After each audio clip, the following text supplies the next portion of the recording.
Hey everyone, welcome to your daily 5-minute Bible teaching from Back to the Bible. This is Pastor Nat Crawford, and today we're going to talk about the gift of salvation.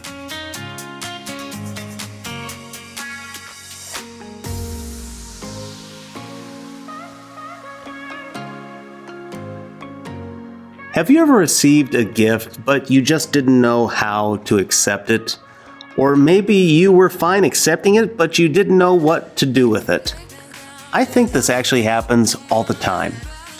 We struggle when receiving gifts of all kinds, even the gift of salvation. If you're struggling with grace, that gift of salvation, Paul has some encouragement for you in Galatians chapter 5, beginning in verse 1. For freedom, Christ has set us free.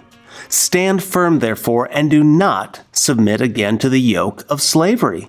Look, I, Paul, say to you that if you accept circumcision, Christ will be of no advantage to you. I testify again to every man who accepts circumcision that he is obligated to keep the whole law. You are severed from Christ. You who would be justified by the law, you have fallen away from grace. Paul says that Christ has set us free. Well, what does he set us free from? From slavery to sin, from being slaves to ourselves and to our own selfish, sinful desires. This freedom, it was a gift. It was grace.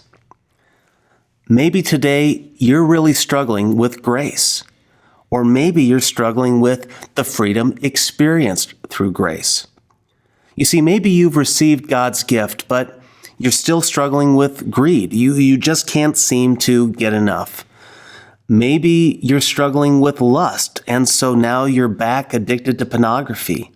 You know you're forgiven, but you just kind of shrug off the addiction. Maybe you look around at the world and you just get so frustrated, so angry. But that anger leads to blowing up at your kids, at your spouse, or anyone in your path. If you are a follower of Christ, you truly are free. Now, that doesn't mean that you're not going to struggle, but it means that you are free from having to go back to that addiction or that behavior. Now, maybe you're not abusing your freedom. Instead, maybe you're just struggling with accepting that gift. This is why Paul was writing to the Galatian churches. People were just going back to their old ways of religion. They kept trying to earn their way back to God when Christ already made the way. You see, Jesus said in John 14:6, I am the way, the truth, and the life. No one comes to the Father but through me. You see, there's just no amount of prayers that you can say or any amount of money you can give away that will get you to God. There's no amount of random acts of kindness that can save you. Salvation, true freedom from slavery to sin, comes only through the gift that God gave through Jesus Christ. If you today are not a Christian, God offers you true freedom from slavery. You don't have to keep doing life the way you're doing it. If you're like most people, you're playing the game of religion, that game of performance. You're feeling empty. You're feeling frustrated. God says, stop. Stop trying and meet my Son, Jesus Christ. Through Jesus' death, burial, and resurrection, that is where you can find true freedom and peace with God. If you are a Christian today and you are struggling with sin, remember, you are no longer a slave.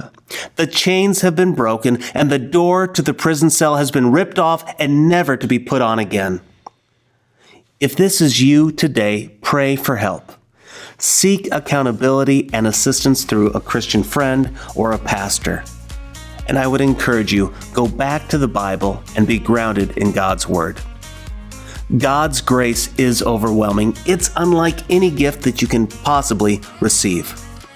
My challenge for you is to receive that gift and allow it to change your life today. Hey, thanks for joining me today. If you found today's discussion helpful, Please leave a review and share this podcast with your friends on social media. Plus, if you're like most of us, maybe you're struggling today, don't worry, you're not alone. I would love to help. So download our app called Go Tandem. Check out Go Tandem and let us help you win the day.